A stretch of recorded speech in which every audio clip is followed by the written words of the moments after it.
아, 안녕하세요. 잘 들리시나요? 예. 마비노기 영웅전의 사례로 본 게임 스토리텔링 원칙을 발표할 구종혁입니다. 오늘 굉장히 극장에서 유명한 영화가 개봉을 하죠. 다들 그거 보러 가고 싶으실 텐데 그 욕망을 억누르고 이 귀하신 시간을 내주셔가지고 감사드립니다. 일단 이 발표자라고 이 앞에 서 있는 사람이 누구인가 그거를 먼저 좀 가볍게 간단하게 설명을 드릴게요. 저는 구종혁이고요. 2014년 마비노기 영웅전에 이제 인턴으로 입사해가지고 이제 정규직으로 전환이 됐습니다. 주요 컨텐츠들은 레이드, 플레이어블 캐릭터, 그러니까 즉 액션 컨텐츠죠. 그것들을 주로 중심으로 담당을 해왔었고요. 메인 스토리 담당이 된 거는 2019년 올해죠.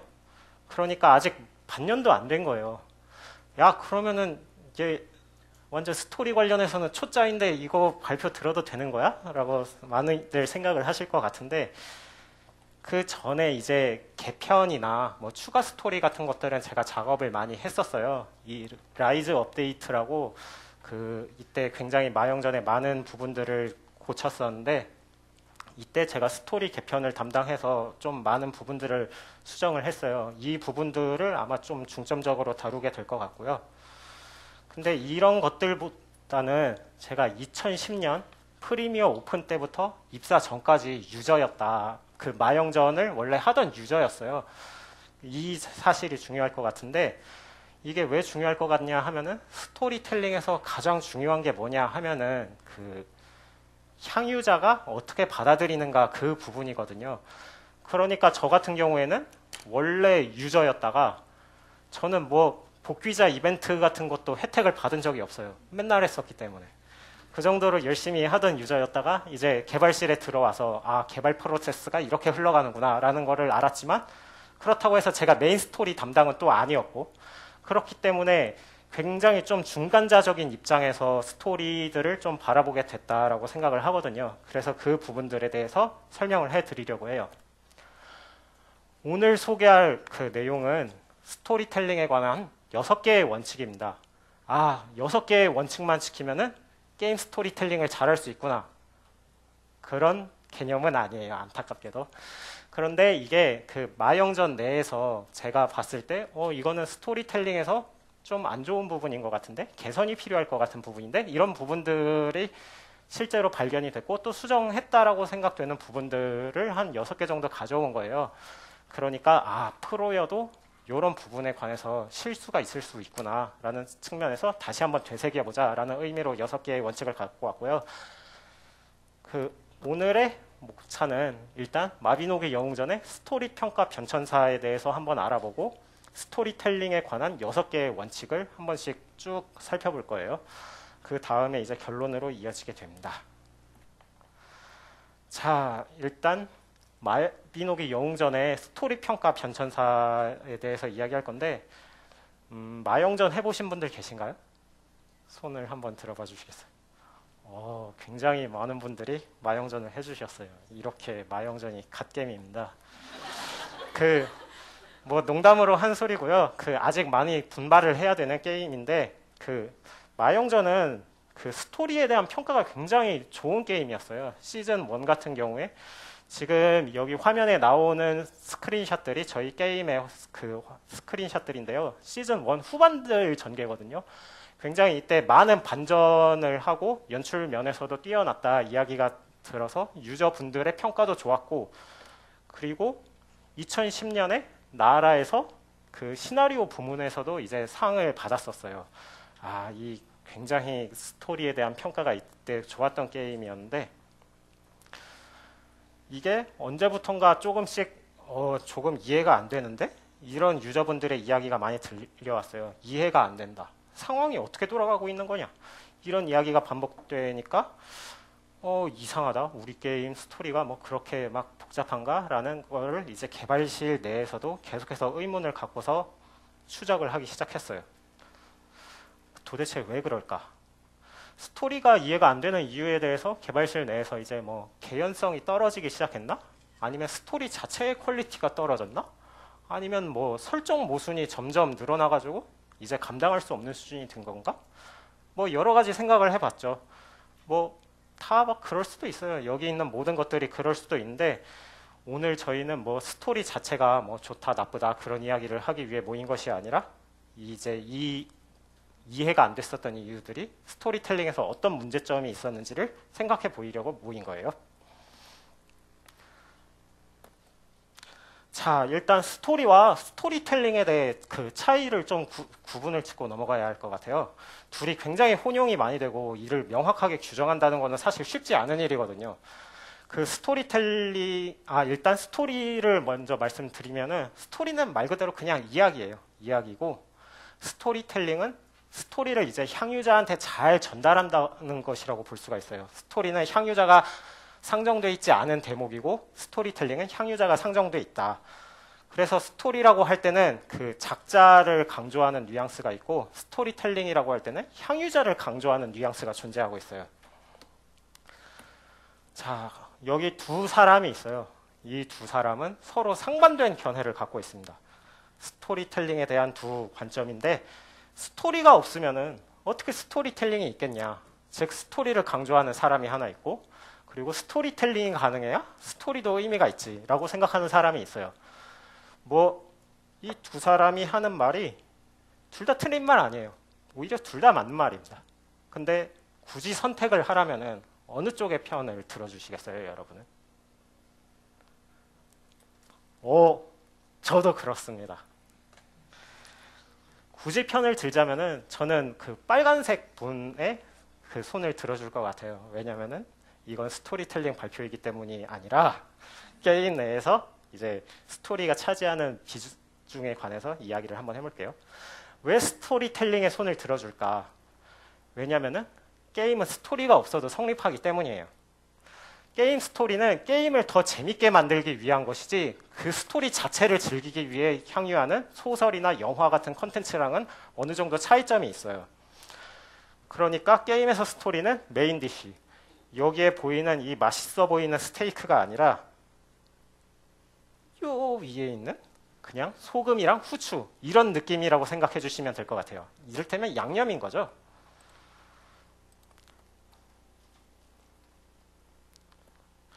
물론 모든 게임들이 다 그러냐고 하면 그렇지는 않아요. 게임의 장르, 이를테면은 뭐 비주얼 노블도 게임의 장르로 포함하는 경우들이 있죠. 이런 경우에는 스토리가 굉장히 비중이 커져요. 그리고 유명 IP들을 가져와서 만드는 게임들, 그런 경우에는 이제 원작을 얼마나 잘 재현했느냐, 뭐 그런 부분들이 중요해지기 때문에 비중이 달라질 수는 있는데 일반적인 케이스가 아니기 때문에 일단 저는 스토리텔링의 편을 들어주고자 해요.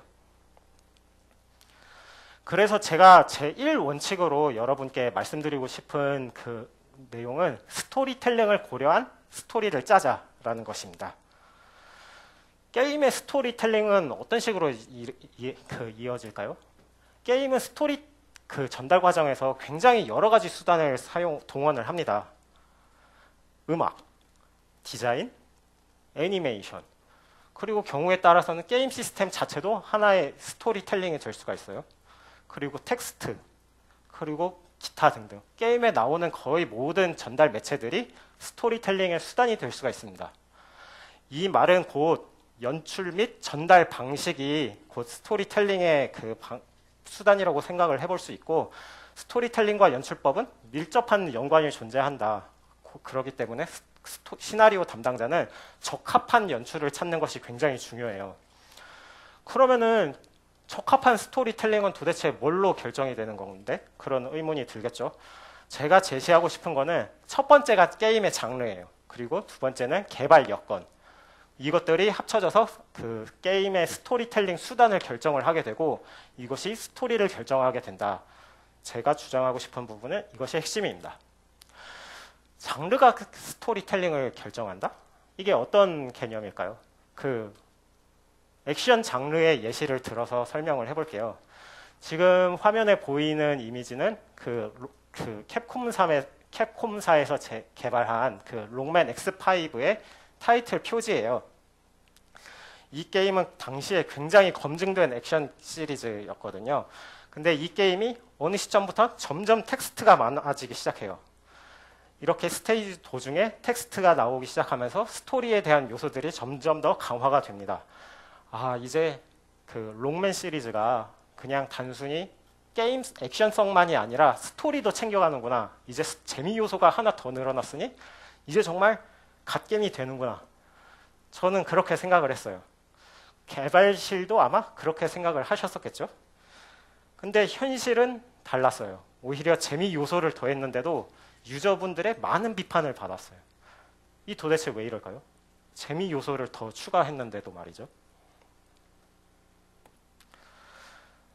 그 액션 장르 같은 경우에는 일반적으로 그 플레이어의 신속한 의사 결정과 동작, 그리고 그에 따른 즉각적인 결과가 특징이라고 해요.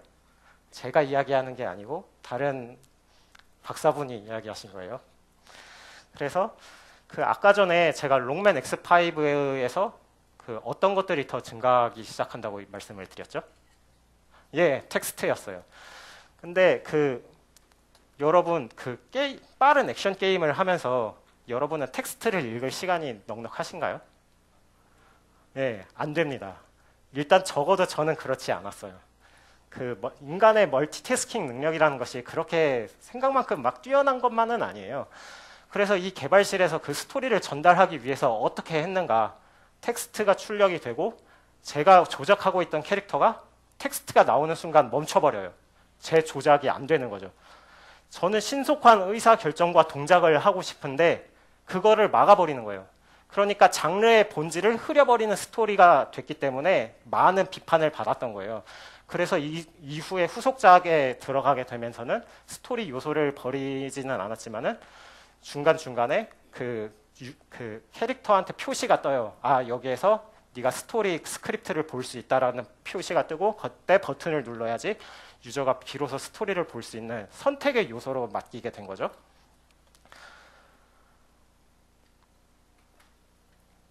그러면은 액션 장르에서 적합한 스토리텔링법은 과연 무엇이냐?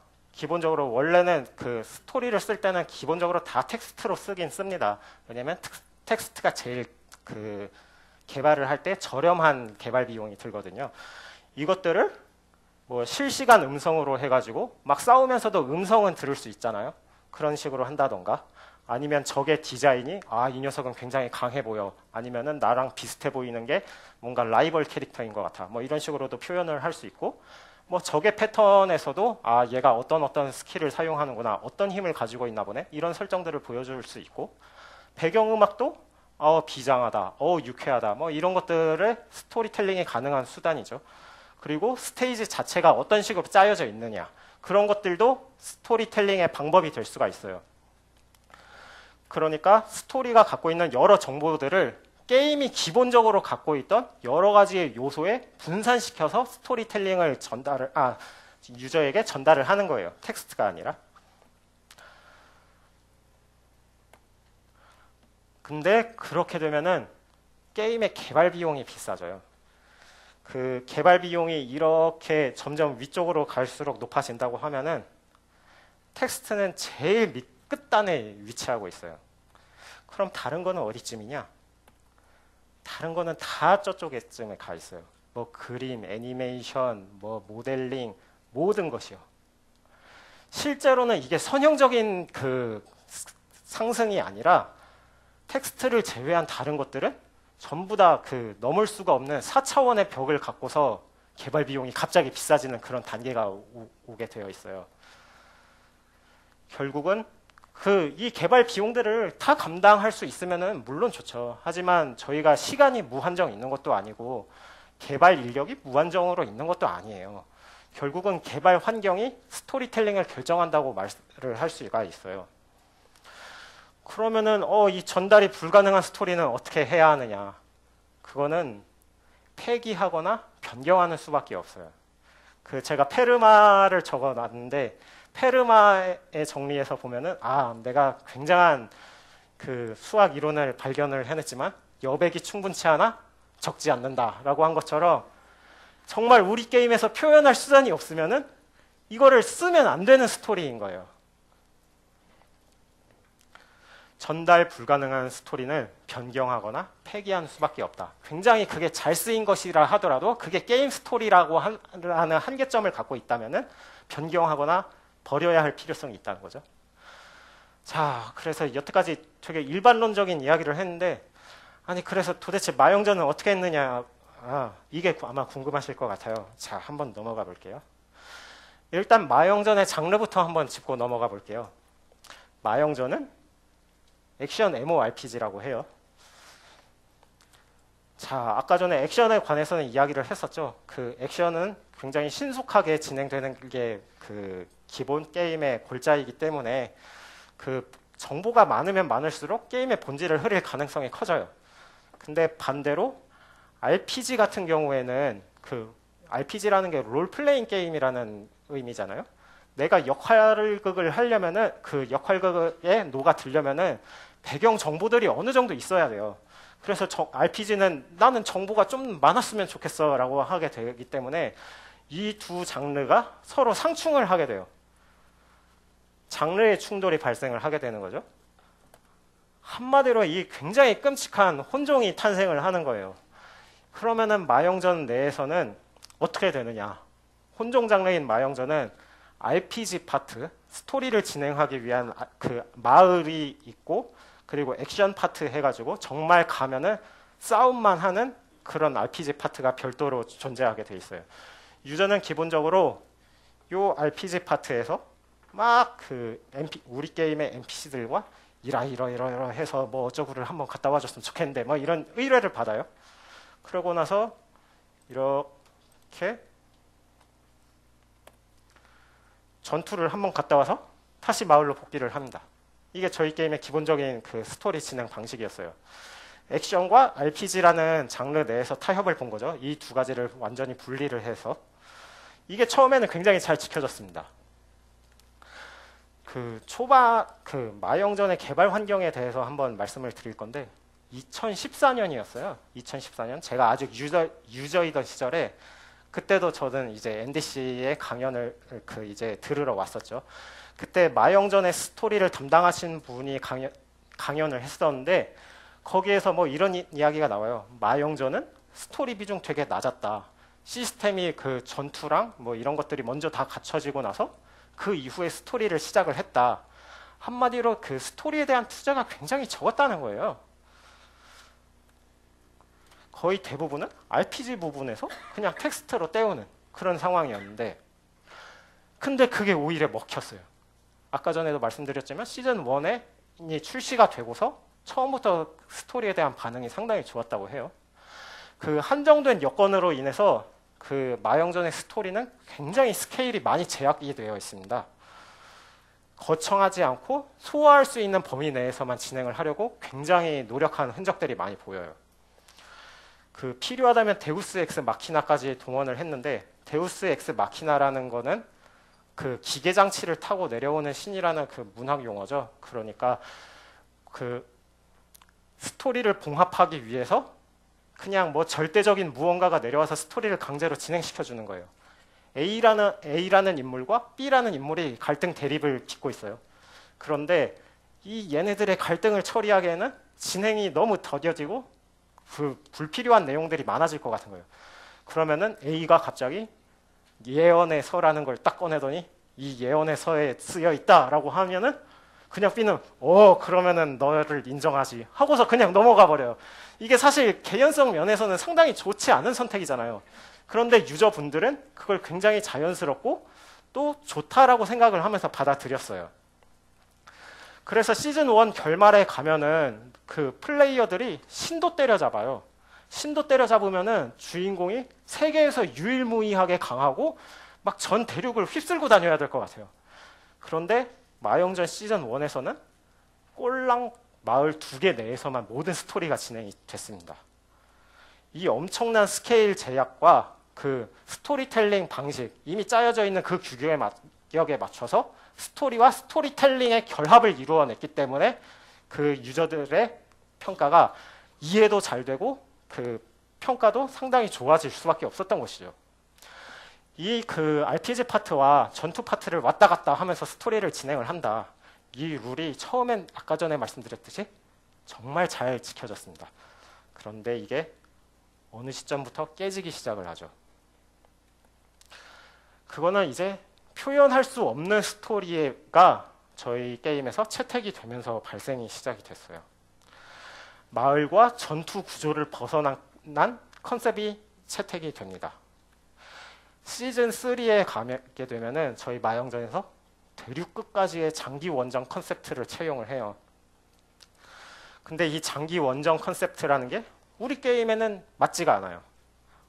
이 장기 원정을 하게 되면서 우리 게임에서 어떤 현상이 생겨났느냐? 자, 여기 플레이어블 캐릭터가 있습니다. 마을을 떠난 지가 얼마나 오래인가 하고 마을에서 이야기하고 있어요. 왜냐면은 우리 게임은 마을에서 스토리를 진행하기 때문이에요. 한마디로 표현이 잘 안 되는 거죠. 표현이 안 되고 상황과 모순되는 연출 때문에 몰입도도 안 좋아지고 이해도도 급락을 해요. 이제 개발자들도 그 문제를 이제 인지를 하기 시작했어요. 어느 시점부터. 근데 맨 처음부터 이건 장기 원정이야 라고 컨셉트를 박아놨단 말이죠.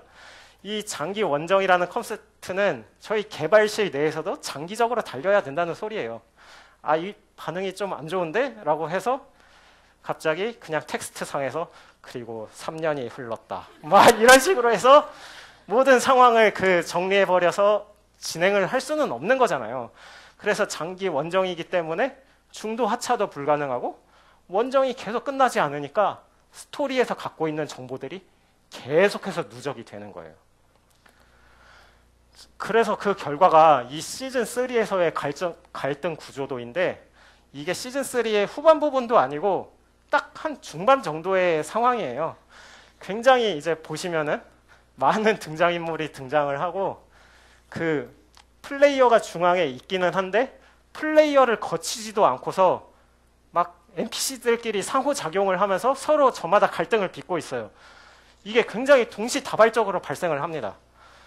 그 정보의 근데 이걸 마영전에서 제대로 표현을 할 수가 있었느냐 하면 그건 또 아니에요. 정보의 양은 많아지는데 그걸 제대로 전달할 수 있는 수단은 마영전에서 발달이 되지가 않았어요. 자, 역으로 평가가 좋았던 시즌 1에서의 갈등 구조도를 볼게요. 이건 훨씬 심플하죠.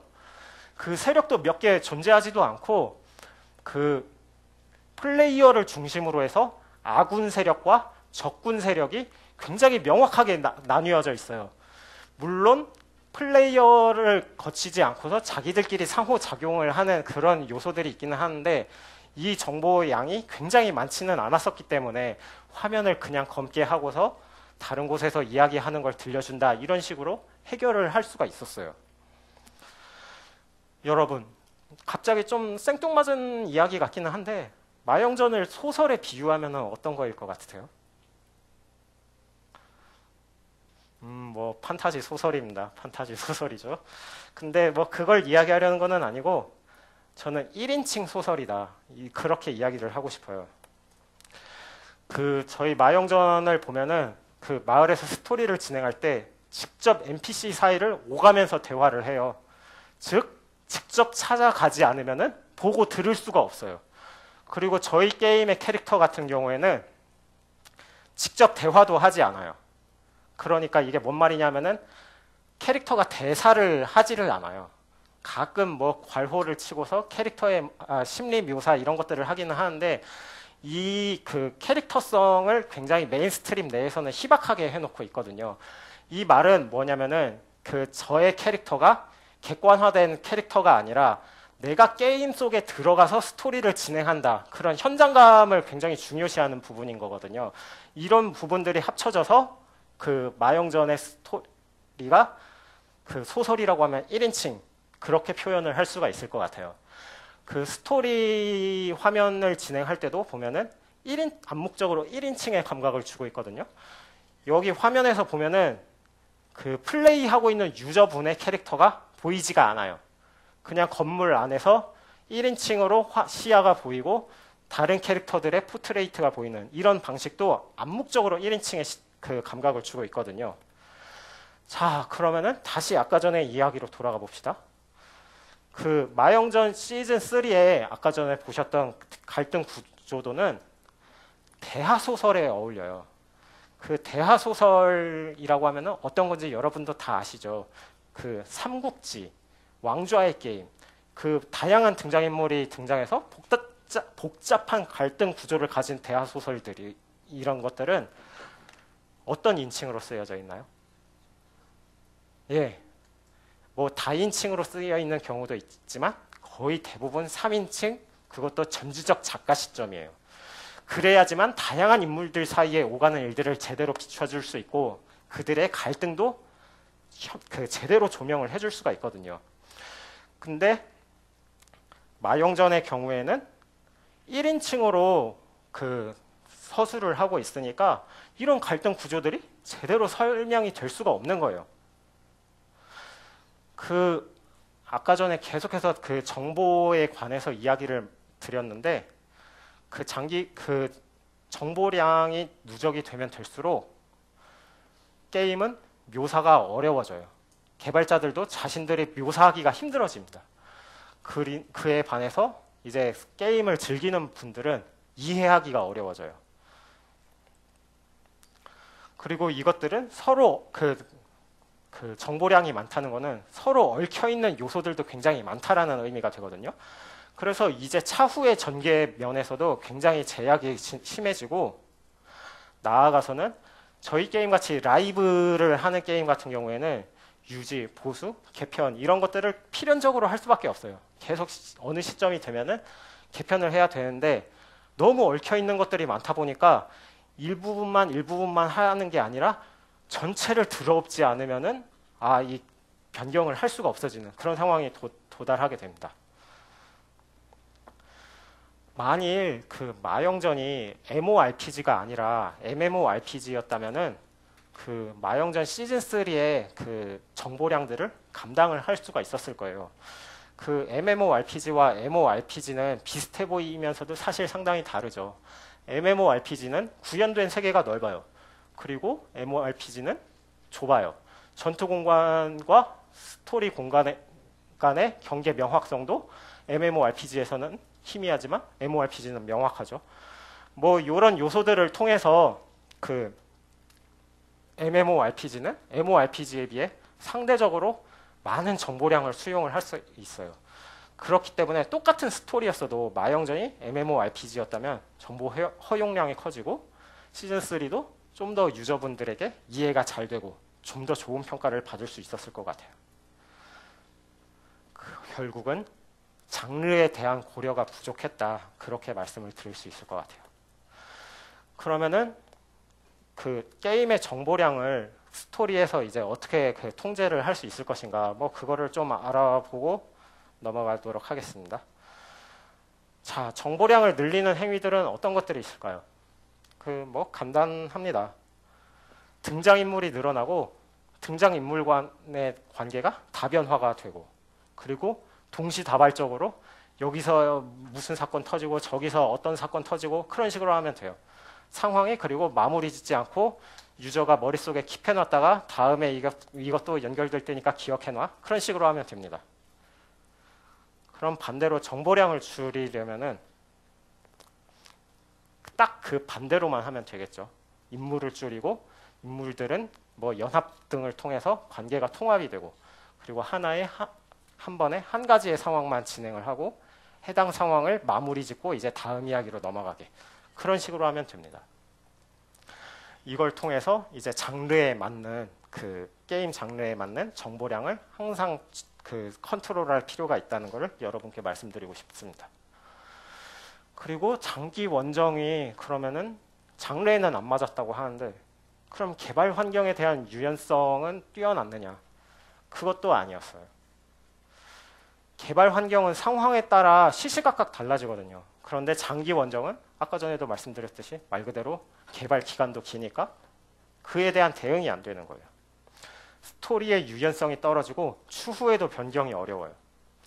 상황도 일단락되는 일이 없이 스케일만 커지니까 부분적으로 조정도 당연히 어렵죠. 전체적으로 드러낼 수도 계속해서 일만 벌릴 수도 없는 진퇴양난의 상황이 발생을 합니다. 결국 개발 환경에 유연하게 대처하기 힘든 스토리가 문제였다. 이렇게 말씀드릴 수 있을 것 같아요. 자, 중간 결론입니다. 그 원칙 1이 제가 생각했을 때 게임 스토리텔링에서 제일 중요한 요소고 실제로 절반 이상의 비중을 갖기 때문에 중간 결론을 내봤어요. 장르, 개발 여건, 이 두 가지 요소가 게임의 스토리텔링 수단을 결정을 하고 그 수단이 스토리를 결정한다.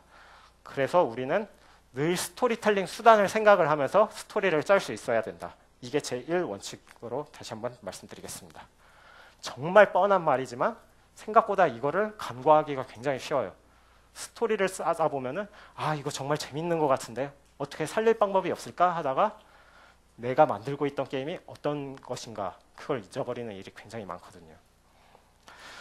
자, 드디어 원칙 2로 넘어가요. 관심 있을 만한 이야기를 하자. 자, 그 시즌 1이 성공리에 끝나고 바야흐로 시즌 2가 시작되려 할 때 그때의 상황을 두 사람의 대화를 통해서 이야기를 해볼게요. 왕! 카다니 키오리였대. 다음 이야기 너무 궁금하다. 자, 여러분! 드디어 시즌2 스토리가 업데이트 되었습니다. 다 비켜! 내가 제일 먼저 뭐야? 이거 다음 스토리가 아니잖아! 예, 시즌2는 평행세계의 이야기예요. 시즌1에서 알 수 없었던 여러 의문이 풀리고 시즌1을 해보시지 않은 그 신규 유저분들도 즐길 수 있어요. 전 뒷이야기가 궁금한데 그냥 그거부터 해주시면 안 되나요? 아니, 그래 드리고는 싶은데 그래도 시즌2는 끝내야죠. 시즌3 스토리 보려고 시즌2 한다. 이거 언제 끝나냐. 이게 그 시즌2 업데이트 시점에 유저분들의 솔직한 반응이었어요. 저도 그때 유저였기 때문에 이랬습니다. 그 관심이 떨어지니까 유저분들이 스토리를 이해하려고 하시지를 않아요. 그 시즌2의 스토리도 나름대로 장점이 있죠. 근데 그것들을 받아들이려고 하게 되지를 않게 되는 거예요. 왜냐? 관심이 없으니까요. 사람들의 취향은 참 저마다 다르죠. 관심 있는 이야기를 하려고 해도 도대체 어떤 거를 해야 될지 모르겠어요. 누군가는 비장한 이야기 좋아하고 누군가는 슬픈 이야기 좋아하고 누군가는 유쾌한 이야기 좋아하고 저마다 다릅니다. 그런데 포커싱이 항상 중요하죠. 포커싱이 중요한데 시즌2의 포커싱이 제일 잘 되는 선택은 제 생각에는 그 기존 유저들, 뒷이야기가 궁금해라고 생각하고 있는 기존 유저들을 배려했어야 된다는 게 제 생각이에요. 스토리나 뭐 이런저런 포커싱 단계는 대부분 게임을 맨 처음 개발할 때는 항상 열심히들 합니다. 그런데 어느 시점에 넘어가면서 게임에 뭔가 다른 활력을 불어넣고 싶다 이렇게 되면서 포커싱을 이제 다른 쪽으로 하게 되는 경우가 많은데 그렇게 되면 필연적으로 기존 유저들을 배려하지 못하는 안타까운 현상이 생기죠. 그리고 원칙 3, 난해한 개념을 쓰지 말자라고 제가 적어봤어요. 자, 시즌2를 다시 개발 시점의 일로 돌아가서 개발실에서는 한 가지 고민을 합니다. 평행세계 개념을 이용하면 시즌1에서 못다한 이야기도 풀고 시즌3를 위한 또 다른 포석이 될 수 있을 것 같은데? 라고 생각을 했었죠. 인터스텔라에서 스테이 제발 그러지 말아줘 라고 하는 대목인데 그냥 갖고 와봤어요. 그 평행세계 굉장히 저희 익숙한 개념이죠. 여기저기에서 많이들 끌어다 씁니다. 그 익숙하기에 사실 쉽게 느껴진 소재였을 거예요. 굳이 설명을 하자면은 비슷한데 다른 세계가 있는 거예요. 저희 마영정 같은 경우에는 시즌 1에서는 플레이어가 용병이 되어서 스토리를 진행을 하고 시즌 2에서는 그 트레저 헌터가 돼서 그 스토리를 진행을 해요. 이 두 세계의 시간은 동시에 흘러가고 있어요. 그리고 뭐 두 세계의 일이 모두 다 정사라고 해요. 지금 이야기 들었을 때는 관념적으로는 이해가 가능하죠. 가능한데 그게 정말 실제 게임에서 표현될 수 있는가? 그거에 관해서는 굉장히 다른 이야기가 됩니다. 그때 대부분의 게임에서 이런 평행세계 요소를 가져오게 된다고 하면은 if 스토리로 많이들 진행을 해요. 그러니까 이를테면 대전 액션 게임 같은 경우에는 킹 오브 파이터즈라는 게임이 있다고 하면은 주인공 팀이 스토리상 우승은 했어요. 우승은 했는데 다른 팀들도 저마다 우승했을 때의 스토리가 있어요. 그런 외전 형식. 그리고 실제로는 정사로 인정되지 않는 그런 스토리들이 대부분인데 저희 MMORPG에서는 그거를 표현할 길이 없었던 거예요. 어떤 식으로 그랬는지 한번 이야기를 해볼게요. 자, 저희 게임에서 평행세계 개념의 도입 결과가 어떻게 되는가? 이 캐릭터는 저희 게임에 나오는 앨리스라는 NPC예요. 안녕하세요, 앨리스입니다. 이 캐릭터가 2번 죽는 결과를 초래했어요. 다른 건 잘 모르겠어요.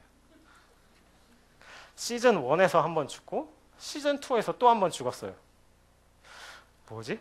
드래곤볼로 부활이라도 한 것인가? 생각을 하지만 딱히 부활했다는 이야기는 나오지 않아요. 사실 부활한 게 아니거든요. 뭐였냐면은 2번 죽은 게 아니라 시즌 1 세계에서 한 번 죽었고 시즌 2 세계 저쪽 세계에서도 죽은 거예요. 그러니까 사실은 2명의 앨리스가 죽었다고 생각을 하셔야 돼요. 다른 세계의 앨리스들. 이건 정말 대혼란을 초래를 했습니다. 왜냐하면 평행 세계에서는 동시에 벌어졌다고 이야기할 수 있죠. 그런데 유저는 그것이 동시라고 인식할 수 있는 그런 수단이 없어요.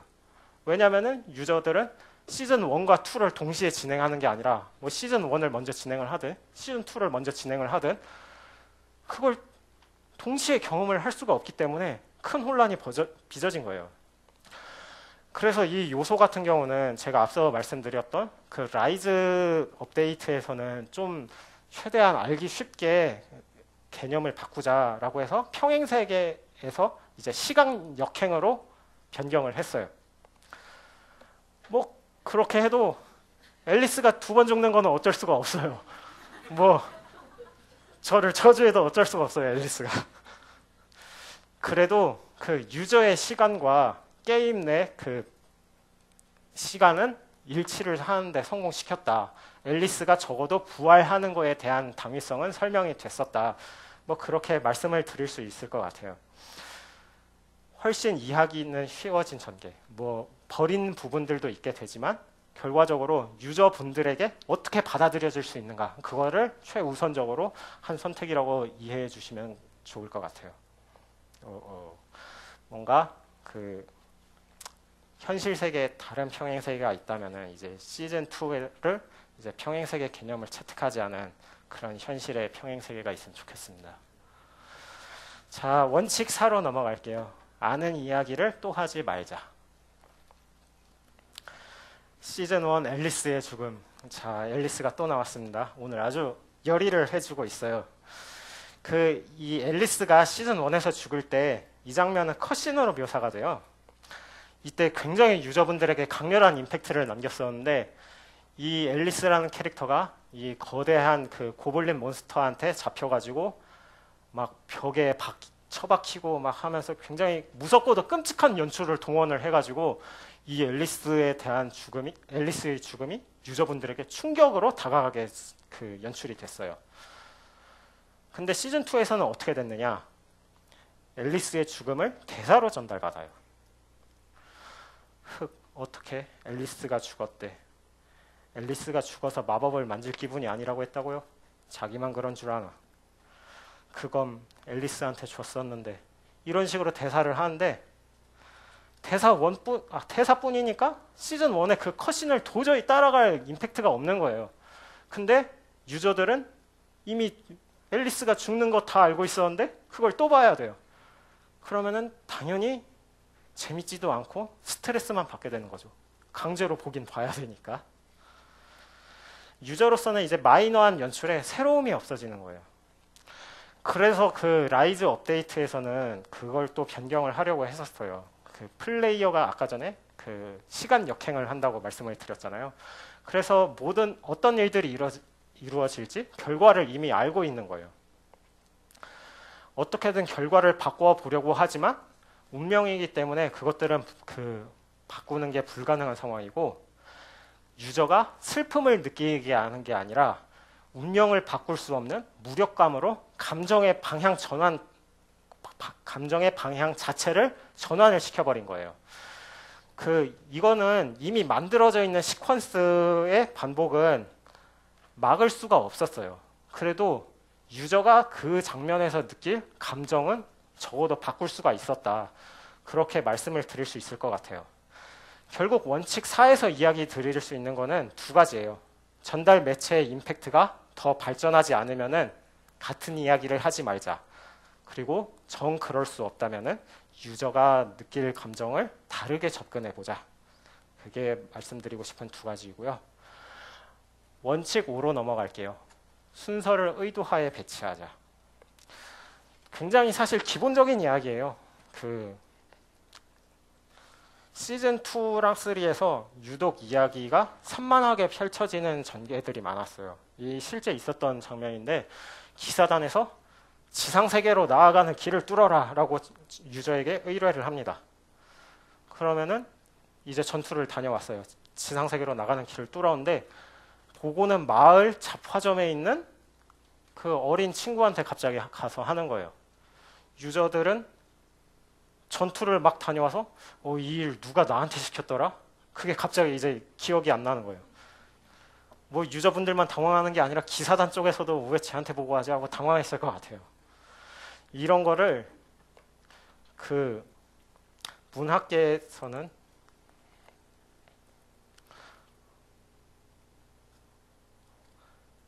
의식의 흐름 기법이라고 합니다. 그냥 생각나는 대로 썼다라는 거예요. 이 기법이 쓸모가 없는 거 아니에요. 혼란을 연출하기에 굉장히 좋은 방법이에요. 이상의 날개 같은 그 소설 보면은 굉장히 혼란스럽잖아요. 근데 그게 그 소설의 인물의 정신 상황을 오히려 잘 표현해줘가지고 굉장히 효과적인 방식이었거든요. 근데 저희 마영전에서는 뭐 거둘 수 있는 게 없었죠. 그래서 당연히 이것도 바꿨어요. 사건을 마무리 짓고 다음 이야기로 넘어가게 하고, 기사단에서 일을 시켰으면은 기사단한테 보고하고 다른 애들이랑 이야기를 다시 시작하고, 이런 식으로 바꿨고요. 특별한 의도가 없다면은 시간 순서로 하는 게 가장 이해하기에 편해요. 가장 보편적인 방법이죠. 굳이 복잡한 순서를 채택하지 말자. 이거를 말씀을 드리고 싶습니다. 그리고 원칙 6, 공감 가는 인물을 만들자. 이 대목으로 넘어가게 됩니다. 공감 가는 인물을 만들자. 좋은 예시를 일단 가져와 봤어요. RPG 게임에서는 다양한 등장인물이 등장을 합니다. 여기서 중요한 거는 플레이어만이 아니라 다른 인물들도 저마다 공감이 돼야 된다는 게 굉장히 중요해요. 인물에게 공감하게 될 때 스토리는 개연성이 생겨나게 되고, 유저들도 이 캐릭터와 함께하고 싶다라는 생각이 들기 때문에 이해를 더 잘하려고 하게 돼요. 여기 나온 캐릭터들이 아까 전에 말씀드렸듯이 마영전에서 잘 만들어졌다라고 평가를 받는 캐릭터들이에요. 저마다 사랑, 사명감, 이런 보편적인 이유로 무장하고 있어서 유저분들에게 강렬한 공감을 이끌어냈고 또 사랑을 받을 수 있었어요. 반면에 이것도 저희 게임의 캐릭터들이지만 공감 가지 않는 인물들도 있어요. 나는 운명의 돌을 찾고 말 거예요 라고 하는데 얘가 왜 운명의 돌을 찾으려고 하는지는 나오지가 않아요. 그리고 난 연구만 하면 돼 하는데 무슨 연구를 하고 있는지 저희한테 전혀 알려주지 않았어요. 머리가 아프다, 기억 상실이야, 근데 일단 벤체너는 가보자, 이런 식으로 이야기를 하니까 이거 도대체 왜 이러는 거지? 뭐 이런 생각이 들고, 스토리를 이해하려는 게 아니라 그냥 그런가 보다 하고서 이제 이해를 하려고 하지 않고 그냥 쌓아만 두는 거예요, 머릿속에. 이것들은 대부분 캐릭터들이 지나친 신비주의를 갖고 있는 캐릭터들이 많이 발생을 해요. 딱히 이유가 제시가 되지 않고 목적만 이야기하는 캐릭터들. 이렇게 하면은 뭔가 유저들이 궁금해하지 않을까라고 생각하는 거는 굉장한 오산이라고 저는 좀 생각이 들었어요. 오히려 이 캐릭터가 어떤 애고 무엇을 하려고 하고 있다. 그것을 알려줘야지 오히려 그 유저들은 그 캐릭터를 사랑하고 또 같이 게임을 진행해 나가고자 한다. 그렇게 생각을 합니다. 자, 결론입니다. 여태까지 6개의 원칙에 대해서 말씀을 드렸죠. 스토리텔링을 고려한 스토리를 짜자. 난해한 개념을 쓰지 말자. 큰일 날 뻔했네요. 관심 있을 만한 이야기를 하자. 공감 가는 인물을 만들자. 아는 이야기를 또 하지 말자. 순서를 의도하에 배치하자. 이 6개의 원칙이 기억하려고 하면은 좀 많은 것 같아요. 그렇다고 해서 정말 게임 스토리를 작업을 하면서 이 6개만 안다고 되느냐 하면 그것도 아니란 말이죠. 그래서 좀 결론은 다른 식으로 좀 내보려고 해요. 요 6가지의 원칙에서 추출한 다른 것들. 게임 시나리오 라이터가 스스로에게 던지는 질문을 만들자. 그렇게 말씀을 드려보고 싶어요. 스토리텔링을 고려한 스토리를 짜자. 난해한 개념을 쓰지 말자. 이 개념을 묶으면은 표현 가능한 스토리인가? 이런 질문을 만들 수 있을 것 같아요. 게임 시나리오 라이터가 항상 자신에게 야, 이게 우리 게임과 상황에서 표현 가능한 스토리일까? 그거를 고민을 해보고 그리고 난해한 개념을 쓰지 말자. 순서를 의도하에 배치하자. 이걸 묶으면은 수용자들이 이해하기 쉬울까? 라는 그 질문으로 만들어질 수 있을 것 같아요. 그리고 나머지 세 가지의 그 원칙을 합치면은 이게 수용자분들에게 흥미를 유발할 수 있는 전개일까? 이 질문을 만들어 볼 수 있을 것 같아요. 한 이 3가지의 질문을 항상 게임 시나리오 담당자들이 그 가슴 속에 품고 스스로에게 계속 질문을 던지면은 좀 더 나은 게임 스토리가 나올 수 있지 않을까 생각을 해보면서 발표를 마치겠습니다. 감사합니다.